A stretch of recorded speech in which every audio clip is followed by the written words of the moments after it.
Assalamualaikum warahmatullahi wabarakatuh. Alhamdulillah, alhamdulillahirabbil alamin wa bihi nasta'in wa ala umuri dunya waddin. Wassalatu wassalamu ala asyrafil anbiya'i wal mursalin amma ba'du. Pertama, puja dan puji syukur kehadirat Allah Subhanahu wa taala.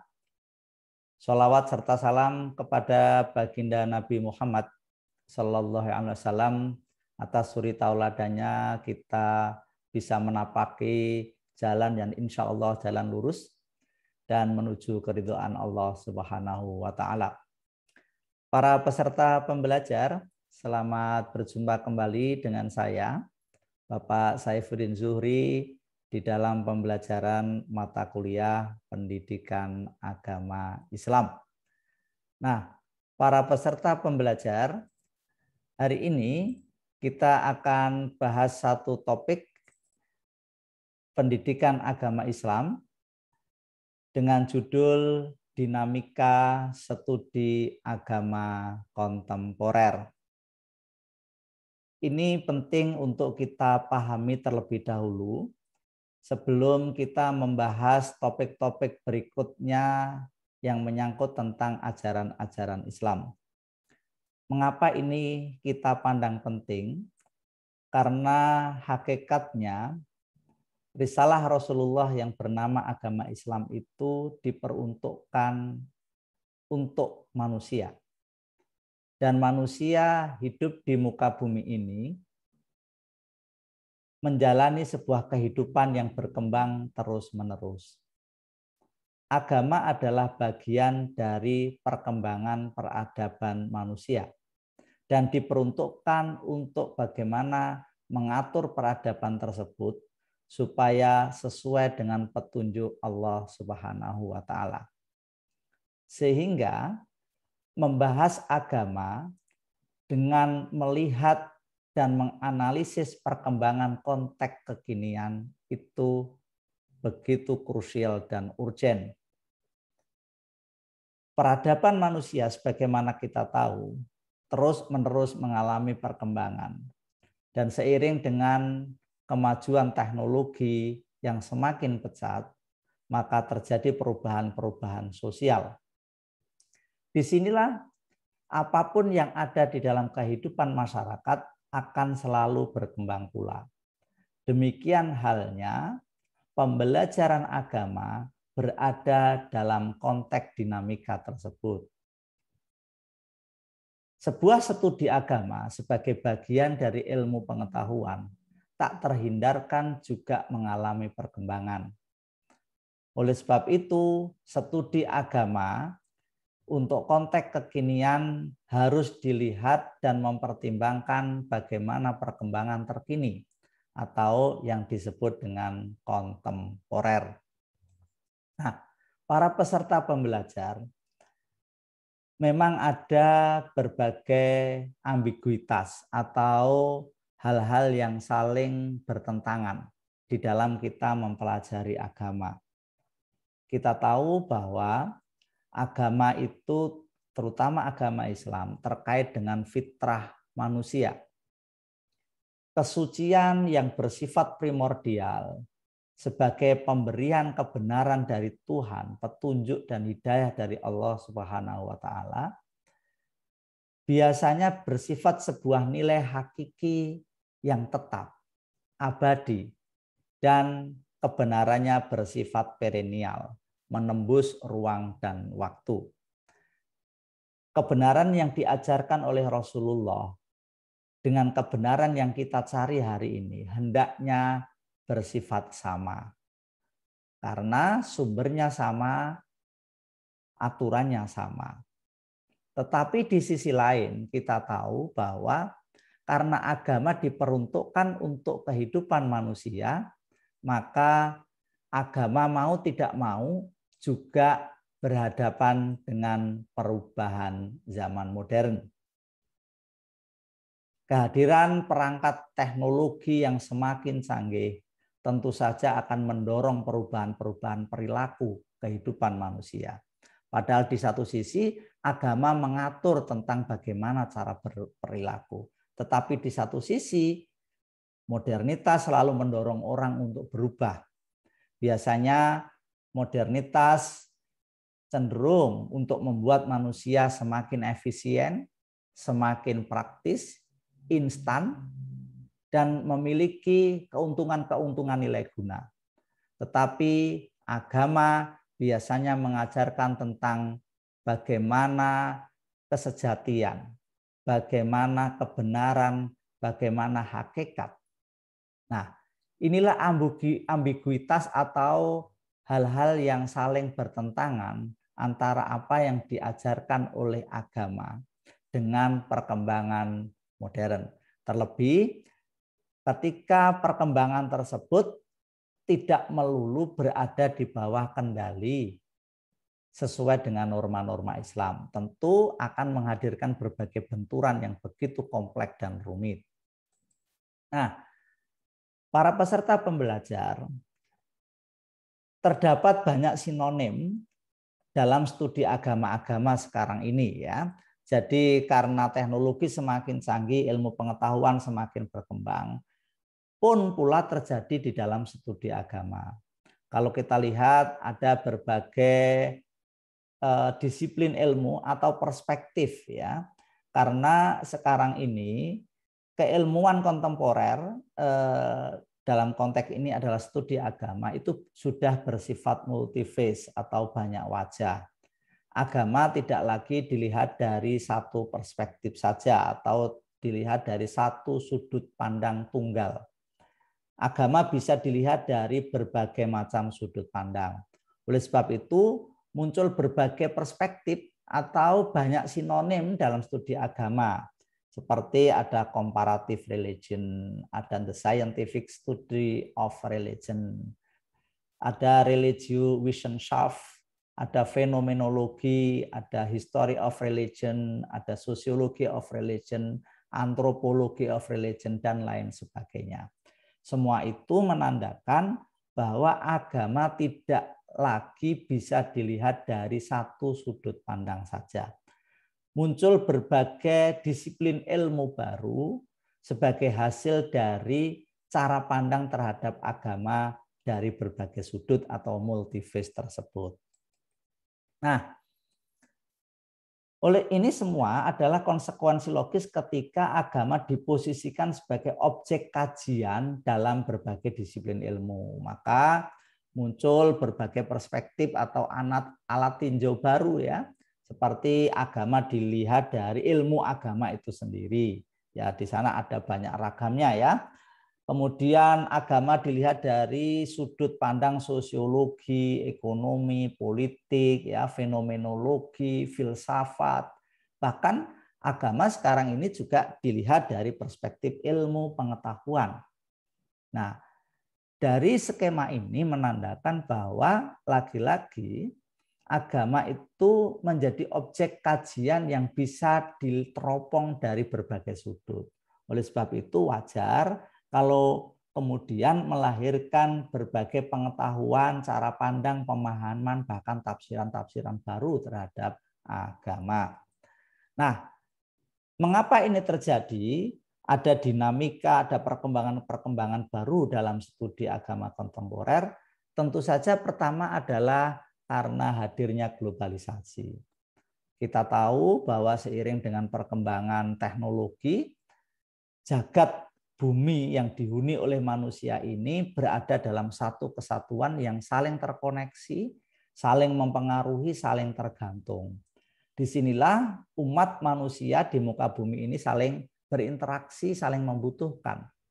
Nah, dalam situasi yang saling berinteraksi, saling berhubungan inilah kemudian muncul sebuah situasi yang namanya globalisasi. Orang berada dalam satu kesatuan planet bumi ini, saling mempengaruhi, saling berinteraksi, dan lain sebagainya. Itu penyebab pertama, sehingga tidak lagi sekarang ini sebuah kelompok, katakanlah atas nama agama tertentu, sepenuhnya steril, tidak mempengaruhi atau tidak dipengaruhi oleh kelompok lain. Maka sebab itu dalam sebuah interaksi global semacam ini, kategori-kategori berdasarkan ikatan primordial itu sedemikian cair. Katakanlah ada diksi, katakanlah dalam hidup beragama hubungan minoritas-mayoritas. Itu sekarang tidak lagi relevan untuk digunakan karena apa? Minoritas-mayoritas itu mengandaikan bahwa antar kelompok itu dikomposisikan sesuai dengan jumlah penduduk tertentu dengan populasi tertentu yang tidak terikat dengan cara pandang kelompok lain. Padahal sekarang ini minoritas di belahan tertentu akan termonitor oleh mayoritas di belahan dunia lain, ya, atau belahan dunia lain. Jadi sekarang ini sudah menyatu, ya. Itu pertama, mengapa agama tidak bisa dilepaskan juga dari perspektif-perspektif kritis semacam ini.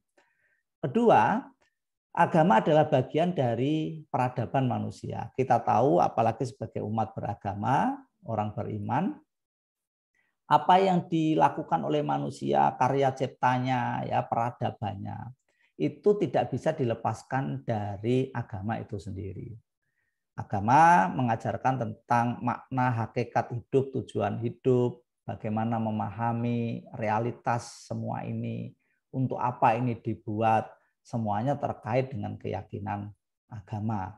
Oleh sebab itu, peradaban yang diciptakan manusia biasanya lekat dengan bagaimana mindset atau cara pandang terhadap agama. Jadi itulah mengapa peradaban yang ada di era manapun selalu terkait dengan cara pandang atau studi agama. Itu kedua. Ketiga, ya berkat kemajuan ilmu pengetahuan dan teknologi. Ilmu pengetahuan, sebuah cara pandang yang berdasarkan pada kaidah-kaidah ilmiah, meletakkan objek kajian secara objektif, dilihat dari tradisi keilmuan. Oleh sebab itu, karena agama diposisikan sebagai objek kajian, maka tak terhindarkan mengalami berbagai cara pandang yang dinamis. Dia tidak lagi beku dalam sebuah dogma-dogma sesuai dengan tafsiran-tafsiran lama yang tidak boleh diganggu-gugat. Maka dari perspektif ilmu pengetahuan segalanya bisa dikupas, ya, bisa diteliti, bisa ditelaah untuk menemukan perkembangan-perkembangan baru atau cara pandang baru. Inilah mengapa akhirnya studi agama juga mengalami perkembangan sebagai akibat dari dinamika ilmu pengetahuan itu sendiri. Nah, dalam khazanah keilmuan kontemporer atau kekinian, kalau kita petakan, setidaknya sekarang ini ada 3 pendekatan terhadap agama. Pertama disebut dengan pendekatan doktrinal normatif, kedua pendekatan kultural historis, dan ketiga pendekatan kritis filosofis. Para peserta pembelajar, mari kita pahami satu persatu dari pendekatan ini dengan harapan semoga kita bisa mengkategorikan sekaligus bisa memposisikan diri sebaiknya berada di posisi mana dari berbagai pendekatan tersebut. Ya, para peserta pembelajar, pertama adalah pendekatan doktrinal normatif. Nah, dalam pendekatan ini, doktrin itu sesuatu yang dibakukan, diharuskan, diwajibkan, dan bersifat normatif, mengatur hitam putih, mengatur benar dan tidak benar. Jadi, cara pandang ini melihat agama terkait dengan persoalan ketuhanan dan keimanan semata. Jadi, cara pandang ini selalu memposisikan karena Tuhan Maha Pencipta dan di luar Tuhan itu ciptaan, maka bagaimana supaya ciptaan ini tunduk sepenuhnya pada Sang Pencipta. Oleh sebab itu, cara pandang ini memang bersifat teosentris, segalanya serba Tuhan. Maka agama sekalipun dilihat adalah menjadi bagian dari bagaimana kita bertuhan. Nah, dalam cara pandang ini secara otomatis kebenaran agama merupakan blueprint atau cetak biru yang bersifat given atau pemberian turun dari langit, ya, untuk manusia, yang dimana manusia itu hanya berposisi 2 hal. Apakah mau menerima atau tidak? Kalau menerima, menaati, maka sang penerima ini disebut dengan mukmin, orang yang beriman, orang yang percaya. Tetapi kalau menolak, ingkar, maka dia kafir. Jadi pilihannya hanya dua itu. Karena apa? Karena segala di luar Tuhan adalah ciptaan. Dan ciptaan wajib tunduk dan taat segalanya kepada Tuhan sebagai sang pencipta. Agama demikian halnya sebagai ciptaan atau media untuk bagaimana supaya manusia juga tunduk pada aturan-aturan yang sudah diturunkan Tuhan. Nah, para peserta pembelajar, cara pandang ini tentu saja meletakkan agama sebagai sesuatu yang suci, ya, sakral, ya, normatif, yang oleh karenanya tidak dapat dipertanyakan, dikritisi, apalagi disangkal. Agama adalah sebuah kebenaran mutlak. Manusia hanya disuguhi dua pilihan, ya atau tidak. Ya berarti kita harus secara sepenuhnya melaksanakan aturan-aturan perintah agama. Kalau kita meragukan, mempertanyakan, menolak, maka kita berada di posisi sebagai orang yang mengingkari agama itu sendiri. Nah, cara pandang ini memang bersifat hitam putih. Pilihannya mukmin atau kafir. Pilihannya adalah hitam atau putih. Segalanya akan dilihat dari perspektif itu. Inilah pendekatan yang pertama. Pendekatan yang kedua bersifat kultural historis. Nah, ini berbeda dengan yang pertama, ini melihat agama sebagai bagian dari manusia itu sendiri. Kalau yang pertama tadi segalanya adalah untuk Tuhan, diabdikan untuk tunduk sama Tuhan. Oleh sebab itu agama pun juga dari Tuhan. Tetapi dari perspektif kultural historis, bagaimana diksinya kultur. Kultur itu budaya, historis itu sejarah. Jadi agama itu adalah bagian dari sejarah manusia itu sendiri. Agama muncul dari dinamika peradaban dan budaya manusia itu sendiri. Agama adalah bagian dari manusia. Oleh sebab itu kebenaran agama bersifat relatif dan tidak terpisah dari kepentingan-kepentingan persoalan historis kultural manusia. Di situ ada kepentingan ekonomi, kepentingan politik, kepentingan budaya, militer, media, dan lain sebagainya. Nah, cara pandang ini meletakkan agama sebagai sesuatu hal yang bersifat profan. Profan itu sesuatu yang duniawi juga, itu, dan imanen. Imanen itu sesuatu yang bersifat ya horizontal, itu hubungan antar manusia. Dia adalah produk-produk budaya yang karena itu terbuka untuk dipertanyakan, dikritisi, dan bahkan digugat. Nah, cara pandang ini memang tidak sepenuhnya memposisikan agama sebagai sesuatu yang mutlak semuanya suci. Agama adalah bagian dari artefak sejarah manusia. Agama adalah bagian dari kreasi budaya manusia itu sendiri. Subjek utamanya adalah manusia. Oleh sebab itu, kebenaran agama, walaupun sudah menjadi norma-norma, bagaimanapun tetap ada konteksnya. Kebenarannya bersifat relatif. Kebenarannya bahkan mungkin subjektif.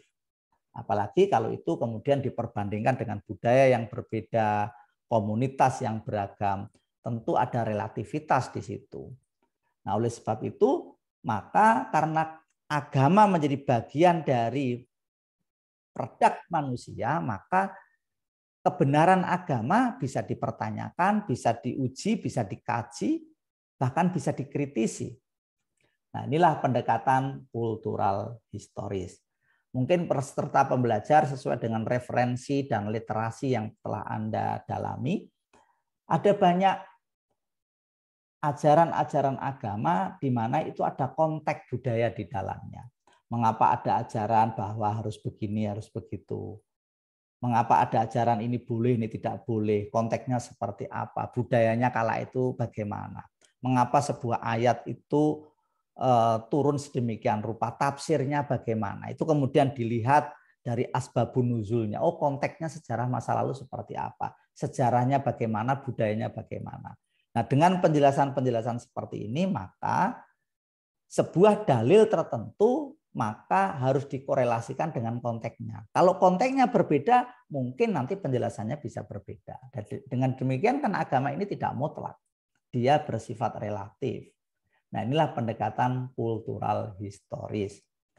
Nah, Pendekatan ketiga adalah pendekatan kritis filosofis. Nah, pendekatan ini mengedepankan nalar yang bersifat reflektif atau bersifat refleksi kritis ya. Nah, ini biasanya di dalam memahami agama maka akan menggunakan cara pandang kritis. Agama yang biasanya ada hal yang tersirat dan tersurat. Ada yang bersifat substansi dan ada yang bersifat metafor-metafor, bentuk-bentuk. Nah, ini tugas akal adalah bagaimana membedah, mengambil makna intisarinya. Oleh sebab itu, sebuah metafor, sebuah ekspresi, simbol-simbol, ritual-ritual dalam agama, itu sebetulnya hanya bisa dipahami kalau kita menggunakan nalar kritis kita, kemudian mengambil intisarinya. Tidak boleh terbekukan dan terjebak hanya pada simbol-simbolnya semata. Nah, itu terjadi dalam berbagai hal ya, seperti yang tersurat dalam firman-firman Allah ya di dalam kitab suci Al-Qur'an, maka itu ada tafsir. Kemudian di dalam sunnah Nabi ya sama, itu juga harus ditelaah mustalahul hadisnya. Apakah ini hadis sahih atau mutawatir enggak, lemah atau enggak, jangan-jangan ini hadis dhaif atau bahkan hadis palsu, semuanya harus ditelaah, direfleksi kritis. Nah, demikian halnya peristiwa-peristiwa dalam kejadian agama. Peristiwa pada zaman para rasul, dalam kehidupan para nabi sendiri, mengapa ada fenomena mukjizat, apa makna filosofinya di situ. Nah, disinilah pendekatan kritis filosofis bekerja. Nah, cara pandang ini ingin melihat hakikat keberagamaan dari manusia. Nah, inilah cara pandang kritis filosofis. Nah, itulah para peserta pembelajar bagaimana peta pendekatan studi agama kontemporer. Nah, bagaimana bentuk dari ketiga pendekatan tersebut? Nah, ada berbagai pola hubungan dari pendekatan tersebut. Ada yang bersifat paralel. Seorang yang beragama melihat memang diakui ada pendekatan normatif. Orang beragama harus meyakini bahwa agama itu punya kebenaran. Ada keyakinan bahwa itu adalah insight ilahi. Tuntunan, aturan, norma-norma yang turun dalam kitab suci dan dipraktekkan dalam sebuah mauidhah suri tauladan ya oleh Rasulullah, dan itulah sebagai pedoman hidup. Tapi di satu sisi manusia juga terikat dengan budayanya di mana dia hidup. Ada perkembangan-perkembangan di situ. Dengan di sisi lain manusia juga punya nalar, punya kemampuan berpikir untuk menerobos, mengambil makna-makna hakikatnya. Nah, dalam pola hubungan yang paralel ini manusia yang beragama itu meyakini adanya ketiga aspek tersebut, tetapi dari masing-masing aspek atau pendekatan tersebut memiliki ranah sendiri-sendiri. Ini dalam prakteknya memang memiliki konsekuensi, kadang ada ambigu, bahkan akan muncul hipokrisi ketika ada sebuah peristiwa ketiganya tidak bisa dipakai secara bersamaan. Maka orang biasanya kemudian ada kontradiksi di dalam dirinya ya. Ada peristiwa satu sisi ini tuntutan budaya untuk interaksi sosial harus dilakukan, tetapi satu sisi secara norma tidak boleh. Kemudian dari pengkritisan ini tidak nalar, muncul kontradiksi-kontradiksi, muncul benturan-benturan ya di dalam diri seorang beragama. Ini resiko dari pendekatan paralel. Kedua, pendekatan linier. Nah, pendekatan ini memang mengasumsikan ketiga-tiganya diyakini tapi memfavoritkan salah satunya. Mungkin ada orang yang lebih mengedepankan pendekatan normatifnya. Sementara kebenaran akal, pertimbangan budaya itu nanti diakhirkan. Ada yang sebaliknya. Yang penting adalah bagaimana bisa bergaul, berinteraksi secara sosial lebih baik walaupun itu melanggar normanya. Kemudian ada orang yang lebih mengutamakan berpikir kritisnya. Kemudian ajaran-ajaran agama, syariat, tuntunan-tuntunan itu yang tidak nalar kemudian diabaikan. Nah, ini adalah resiko dari pendekatan linier. ketiganya ada, tetapi salah satunya dikedepankan. Kemudian yang ketiga adalah pola atau bentuk sirkular. Nah, pendekatan ini mengasumsikan bahwa masing-masing dari ketiga metodologi atau pendekatan tersebut memiliki keterbatasan dan kekurangan. Karena itu dimungkinkan adanya kerjasama yang sinergis atau simbiose mutualisme dalam diri manusia yang beragama. Ada saat di mana yang bekerja atau yang diutamakan itu norma normatif doktrinal, karena mungkin akal terbatas, budaya juga syarat dengan kepentingan-kepentingan. Tapi di satu sisi juga orang yang beragama harus lebih mengedepankan lebih tepatnya kultural historis. Yang penting maknanya bisa tersampaikan, ya, sehingga memunculkan tradisi-tradisi baru, kreasi-kreasi baru di bidang kebudayaan yang berusaha mengakomodasi norma-norma agama. Bentuknya berubah tetapi substansinya tidak berubah. Kemudian juga supaya nilai-nilainya bisa diambil, dijelaskan secara kritis, nalar, dimaksimalkan cara menganalisisnya. Nah, inilah pendekatan yang sirkuler. Nah, itulah para peserta pembelajar perkembangan studi agama kontemporer dan bagaimana mewujud dalam bentuk-bentuk pola hubungannya. Tentu untuk kita sebagai manusia Indonesia yang beragama, silakan untuk dianalisis dan fenomena yang terjadi pada saat ini, mana yang paling dominan. Tetapi yang jelas, karena agama menjadi bagian dari peradaban manusia, tentu dinamika perubahan-perubahan, perkembangan itu wajar, ya, dan ini akan terus terjadi. Nah, itulah salah satu tinjauan di dalam penjelasan kali ini. Nah, para peserta pembelajar, saya mengutip dari pendekatan lain tentang pendekatan studi agama menurut Charles Adam, itu dalam buku yang mungkin Anda bisa baca di situ, judulnya itu hampir mirip juga, cuma dengan istilah-istilah yang berbeda atau kategori yang agak sedikit berbeda, seperti pendekatan normatif. Ini tadi kalau yang sebelumnya doktrinal normatif. Nah, ini pendekatan model ini mengkaji agama lebih didominasi oleh motivasi dan kepentingan suatu agama tertentu. Nah, prinsip dasar pendekatan ini melihat Islam atau agama lain berdasarkan teks yang sudah tertulis dalam kitab suci masing-masing agama yang bercorak literal. Nah, terdapat 3 bentuk pendekatan ini, biasanya pendekatan misi, apologetik, dan pendekatan simpati. Ya, pendekatan misi itu biasanya ada agama-agama tertentu, biasanya yang dikategorikan agama misi itu ada 2. Satu agama Nasrani, kedua agama Islam. Kedua agama ini memang berobsesi bagaimana mengabarkan kepada orang lain untuk mengikuti dengan keyakinan bahwa agama kitalah yang paling benar, sehingga memanggil orang lain, mendakwai, ya, tablik dan lain sebagainya. Nah, ini biasanya tentu saja harus mengasumsikan agamalah yang paling, agama diri sendirilah yang paling benar. Kedua adalah pendekatan apologetik. Ini tentu biasanya sama, mirip-mirip dengan misi, bahwa meyakini kebenaran subjektifnya, ya, sementara orang lain atau agama lain dianggap lebih rendah atau salah. Pendekatan simpati berusaha memberi sebuah rasa yang berpihak, ya, supaya bisa merasakan bagaimana orang lain itu bisa merasakan yang kita yakini atau kita rasakan. Nah, inilah pendekatan normatif. Kedua, pendekatan filologi dan historis. Nah, ini pendekatan yang berusaha mengungkap corak pemikiran serta isi dari suatu naskah atau kandungan teks untuk kemudian ditransformasikan ke dalam bahasa konteks kekinian.